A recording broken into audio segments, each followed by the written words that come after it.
నమస్తే. ఢిల్లీ మద్యం కుంభకోణం కేసులో కల్వకుంట్ల కవితకు ఆమె పెట్టుకున్నటువంటి మధ్యంతర బెయిల్ ఏదైతే ఉందో మధ్యంతర బెయిల్ని మరి రద్దు చేయడం జరిగింది రౌస్ రెవెన్యూ కోర్టు. ఒక పక్కన కల్వకుంట్ల కవిత మరి పోయిన నెల 15వ తారీఖున ఈడీ కస్టడీలోకి వెళ్ళడం జరిగింది. ఈడీ అరెస్ట్ చేసి 10 రోజుల పాటు వాళ్ళ కస్టడీలో పెట్టుకోవడం జరిగింది. దాని తర్వాత జ్యుడిషియల్ కస్టడీలో 14 రోజుల పాటు రిమాండ్లో ఉన్నటువంటి పరిస్థితి. ఇదే నేపథ్యంలో కల్వకుంట్ల కవిత యొక్క చిన్న కుమారునికి ఎగ్జామ్స్ ఉన్నాయన్నటువంటి ఒక కారణం చూపుతూ కల్వకుంట్ల కవిత మధ్యంతర బెయిల్ కోసం పిటిషన్ పెట్టుకోవడం జరిగింది. దీనిపైన మొన్న విచారణ కూడా జరిగింది. ఈ రోజు ఆ సంబంధించినటువంటి తీర్పుని రిజర్వ్ చేసినటువంటి పరిస్థితి నేపథ్యంలో ఒక బ్రేకింగ్ అయినటువంటి వార్త మనకు అందుతా ఉంది. ఒక పక్కన కల్వకుంట్ల కవితకు ఎట్టి పరిస్థితుల్లో కూడా బెయిల్ వచ్చేటువంటి అవకాశం కనబడతలేదు. బెయిల్ కూడా నిరాకరించింది కోర్టు.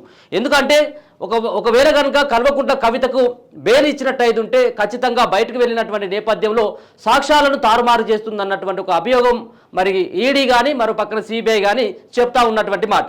ఎందుకంటే ఒక పక్కన కల్వకుంట్ల కవిత బయట ఉన్నటువంటి సందర్భంలో కల్వకుంట్ల కవిత పైన అప్రూవల్గా మారినటువంటి అరుణ్ రామచంద్ర పిల్లై, మాగుంట రాఘవ, బుచ్చిబాబు అన్నటువంటి వీళ్ళు ఎవరైతే ఉన్నారో వీళ్ళందరూ కూడా కవిత పైన వ్యతిరేకంగా చెప్పడం జరిగింది. మన వాగ్మూలాలను కూడా ఇవ్వడం జరిగింది.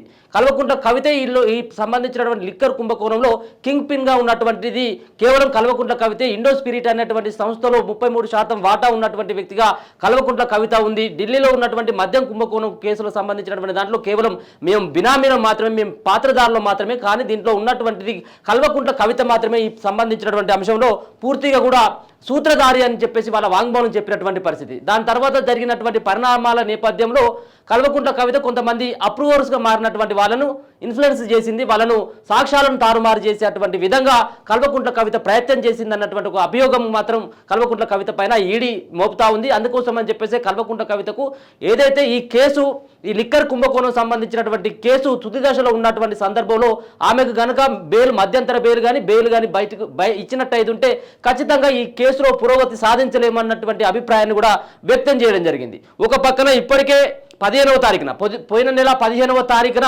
కల్వకుంట్ల కవితను ఈడీ అరెస్ట్ చేసింది. దాని తర్వాత జరిగినటువంటి పరిణామాలు మనం చూసుకోవడం జరిగింది. ఇప్పటికీ చాలా సందర్భాల్లో బెయిల్ కోసం ఆమె చాలా ఇబ్బంది పడతా ఉంది. చాలా సందర్భాల్లో కల్వకుంట్ల కవితకు సంబంధించినటువంటి అడ్వకేట్స్ అంతా కూడా ప్రయత్నిస్తూ ఉన్నారు. కానీ ఏదైతే మనీ లాండరింగ్ సంబంధించినటువంటి అంశంలో అప్పుడే కేసులో బెయిల్ వచ్చేటువంటి అవకాశం లేదన్నట్టుగా తెలుస్తూ ఉంది. దీంట్లో చాలా సందర్భాల్లో కూడా మనం చూసుకోవడం జరిగింది. ఇప్పుడు ఉన్నటువంటి ఇదే లిక్కర్ కుంభకోణంలో డిప్యూటీ సీఎంగా కొనసాగినటువంటి ఢిల్లీ డిప్యూటీ ముఖ్యమంత్రిగా కొనసాగినటువంటి మనీష్ సిసోడియా 30 సార్లు దరఖాస్తు చేసుకోవడం జరిగింది బెయిల్ కోసం. ఎప్పుడు కూడా ఆయనకు బెయిల్ రాలేదు, బెయిల్ను నిరాకరించడం జరిగింది. ఇప్పటికీ దరిదాపుగా 15 నెలల నుంచి ఆయన జైల్లోనే ఉన్నటువంటి పరిస్థితి కూడా కనబడతా ఉన్నది. కాబట్టి దీనిలో ఒక పక్కన కేవలం ఆయన పాత్రధారి మాత్రమే మనీష్ సిసోడియా, కానీ అసలైనటువంటి సూత్రధారి కల్వకుంట్ల కవిత అని తెలుస్తూ ఉంది. కాబట్టి ఆయనకే రానటువంటి బెయిల్ ఇప్పుడు కల్వకుంట్ల కవితకు వస్తుందంటే అది పెద్ద సమస్యగా మారిపోయింది. ఆమెకు బెయిల్ వచ్చేటువంటి అవకాశం లేదన్నట్టుగా తెలుస్తూ ఉంది. ఏదైతే ఇప్పుడు ఉన్నటువంటి నేపథ్యంలో కేవలం ఈ 20వ తారీఖు వచ్చేటువంటి 20వ తారీఖున ఆమెకు సంబంధించినటువంటి రెగ్యులర్ బెయిల్ పిటిషన్ పైన కూడా విచారణ జరిగేటువంటి అవకాశం ఉంటుంది. దాంట్లో ఇంకా సాక్ష్యాలను కూడా సంపాదించడంలో ఈడీ ముందుకు వెళ్తున్నటువంటి నేపథ్యం. ఒక పక్కన టెక్నికల్ ఎవిడెన్స్ ఏవైతే ఉన్నాయో తన ఫోన్లని 10 ఫోన్లని పగలగొట్టినట్టుగా చెప్తా ఉన్న కొన్ని ఫోన్లలో ఉన్నటువంటి డేటాని ఈడీ అధికారులు రికవర్ చేసుకోవడం జరిగింది. ఈడీ అధికారుల విచారణ పూర్తయిపోయింది. ఇప్పుడు కొత్తగా రంగంలోకి సిబిఐ కూడా చేరినటువంటి పరిస్థితి నేపథ్యంలో సిబిఐ కూడా ఒకవేళ కనుక ఆమెను విచారించాలనుకునేది ఉంటే ఆమె జ్యుడిషియల్ కస్టడీలోనే ఉండడం జరిగింది. తిహార్ జైల్లో శిక్ష అనుభవిస్తూ ఉంది. కాబట్టి ఆమెకు ఈ విధమైనటువంటి ఏదైతే శిక్ష అనుభవిస్తున్నటువంటి సందర్భంలో రేపటికి జ్యుడిషియల్ రిమాండ్కు సంబంధించింది రేపటికి అయిపోతుంది. కాబట్టి మళ్ళీ ఒకసారి ఆమెకు 14 రోజుల పాటు మళ్ళీ జ్యుడిషియల్ రిమాండ్లో ఉండేటువంటి అవకాశం ఉంటుంది. ఆమె జ్యుడిషియల్ రిమాండ్లో ఉన్నటువంటి దశలోనే సిబిఐ సైతం విచారించేటువంటి పరిస్థితి కూడా కనబడతా ఉంది. ఎందుకంటే ఒక పక్కన ఈడీ విచారించి చాలా సంబంధించినటువంటి సాక్ష్యాలను, చాలా సంబంధించినటువంటి ఆధారాలను సేకరించింది. ఇప్పుడు సిబిఐ కూడా ఎంటర్ అయిపోయింది. గతంలో సిబిఐ ఒకసారి కల్వకుంట్ల కవిత ఇంటికి వచ్చి విచారించిల్లు, చాలా సందర్భాల్లో ఆమెకు నోటీసులు కూడా జారీ చేయడం జరిగింది. విచారణకు సహకరించాలని చెప్పేసి కోరడం జరిగింది. ఆమెకు ఎన్నికలు ఉన్నాయి, ఈ షెడ్యూల్ ఉంది, ఆ షెడ్యూల్ ఉంది అని చెప్పేసి తప్పించుకున్నటువంటి ప్రయత్నం చేసింది. క్లియర్గా ఇప్పుడు ఈడీ రంగంలోకి దిగి ఆమెను అరెస్ట్ చేసినటువంటి సందర్భంలో ఇప్పుడు ఆమెను జ్యుడిషియల్ రిమాండ్లో ఉన్నటువంటి సందర్భంలోనే సిబిఐ సైతం విచారించాలని చెప్పేసి భావిస్తూ ఉంది. ఇప్పటికే ఈడీ కూడా మళ్ళీ ఒకసారి కస్టడీకి కావాలని చెప్పేసి కోరుతా ఉన్నది.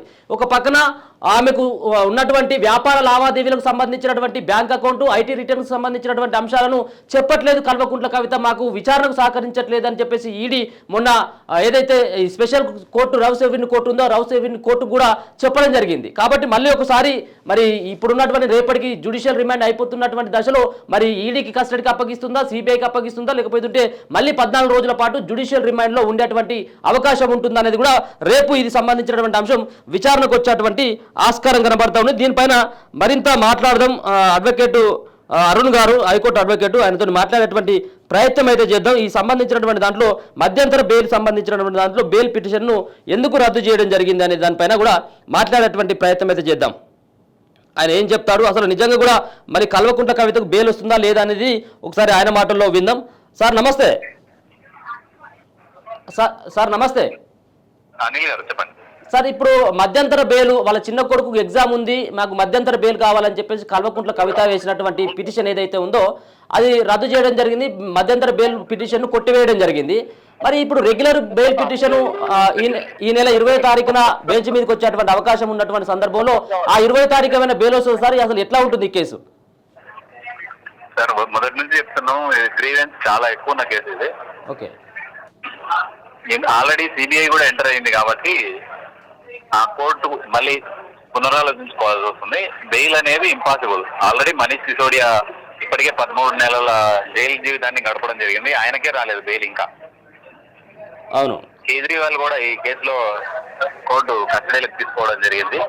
ఇంకా ఎంక్వైరీ చేయాల్సి ఉంది, ఛార్జ్ షీట్ దాఖలు చేసేది ఉంది. వీళ్ళు సహకరించట్లేదు అసలు కోర్టుకు. ఈడీకి కానీ సిబిఐకి కానీ కవిత కావచ్చు, కేజ్రీవాల్ కావచ్చు, సహకరించకపోవడం వల్ల బెయిల్ అనేది అంత సాధ్యమయ్యే విషయం కాదు.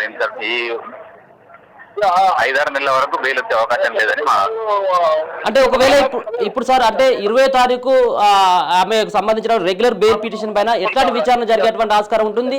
ఇప్పటికే ఈడీ సాక్ష్యాలను ఒకవేళ కనుక సమర్పించినట్టు ఉంటే, పూర్తిగా వాళ్ళు ఆధారాలను కనుక కోర్టుకు వాళ్ళు చూపెట్టినట్టు అయితే ఉంటే అప్పుడు ఏమైనా అవకాశం ఉంటుంది మీకు? ఇందులో ఆల్రెడీ కౌంటర్ ఫైల్ చేయడం జరిగింది. కౌంటర్ లో కూలంకుశంగా ఆమె ఎవరెవరితో సౌత్ సిండికేట్ పేరుతో ఎవరెవరితో మంతనాలు సాగించింది, 7 స్టార్ హోటల్లో కూర్చొని ఎవరెవరితో దందాలు చేసింది, ఫోన్ ట్రాన్సాక్షన్ అన్ని కూడా సబ్మిట్ చేయడం జరిగింది. కాబట్టి కౌంటర్ లో there is every possibility for dismissal. ఖచ్చితంగా అది డిస్మిస్ అయ్యే అవకాశమే ఉంది. మధ్యలో సిబిఐ కూడా కస్టడీ కోరుతుంది కాబట్టి, ఎంక్వైరీ అడుగుతుంది కాబట్టి వదిలిపెడితే సహకరించదు. ఆమె చరిత్రనే 11 సార్లు ఆమెకు నోటీస్ ఇవ్వడం జరిగింది.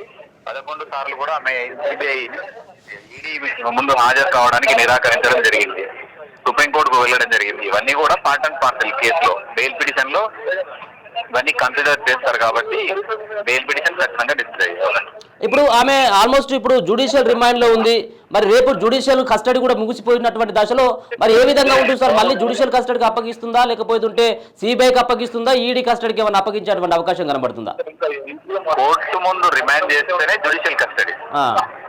సిబిఐకి ఇచ్చిన వెసులు కూడా జైలుకి వెళ్ళండి, లేడీ కానిస్టేబుల్ ముందు ఎంక్వైరీ చేయండి అని చెప్పారు. అంటే part and parcel of judicial custody కొనసాగుతూనే ఉంది. ఆమె వచ్చిన రోజు నుంచి ఈ రోజు వరకు కూడా ఆమె జ్యుడిషియల్ కస్టడీ కొనసాగుతూనే ఉంటుంది బెయిల్ వచ్చేంత వరకు కూడా. అంటే ఈ జ్యుడిషియల్ రిమాండ్ రేపు ముగిసిపోతుంది కదా సార్? రేపటి వరకే 14 రోజుల పాటు విధించినటువంటి దశలో రేపు జ్యుడిషియల్ రిమాండ్ అయిపోతుంది. మళ్ళీ జ్యుడిషియల్ రిమాండ్ పంపుతుందా? 13, 14, 15 వెసులుబాటును బట్టి, సెలవులను బట్టి మ్యాజిస్ట్రేట్ కి అధికారం ఉంటుంది. లోవర్ కోర్టు ఎవరైతే ఆమె కస్టడీకి యాక్సెప్ట్ చేసిందో దాని రిమాండ్ ఎక్స్టెన్షన్ అవుతుంది, అంతే తప్ప దాంట్లో ఒరిగేది ఏం లేదు.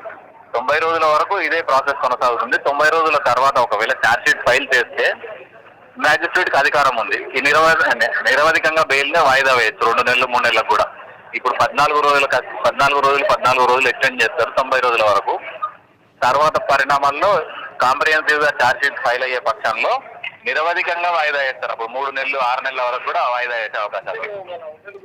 అంటే సార్ ఇప్పుడు సిబిఐ సైతం కూడా ఎంటర్ అయిపోయింది. సిబిఐ కూడా విచారించాలని చెప్పేసి భావిస్తా ఉన్నటువంటి తరుణంలో మరి సిబిఐకి ఎట్లాంటి వెసులుబాటు ఉంటుంది? ఆమె జ్యుడిషియల్ రిమాండ్ లో ఉన్నటువంటి నేపథ్యంలో తీహార్ జైలులోనే ఆమెను విచారిస్తారా, లేకపోతే నేరుగా సిబిఐకి ఏమైనా అప్పగించేటువంటి అవకాశం కనబడుతుంది సార్? ఆల్రెడీ వాళ్ళకు పర్మిషన్ ఇవ్వడం జరిగింది జైలుకు వెళ్లి ఎంక్వైరీ చేసుకోవడానికి. ఒక మహిళా కానిస్టేబుల్ నుంచి ఆమె సమక్షంలో చేయమని చెప్పడం జరిగింది కాబట్టి వాళ్ళు ఆల్రెడీ ఎంక్వైరీ స్టార్ట్ చేయడం కూడా జరిగింది. Okay sir, thank you so much sir. మొత్తానికైతే అడ్వకేట్ గారు కూడా చెప్తా ఉన్నారు, ఇప్పట్లో కల్వకుంట్ల కవిత బయటకు వచ్చేటువంటి ఆస్కారం కనబడతలేదు.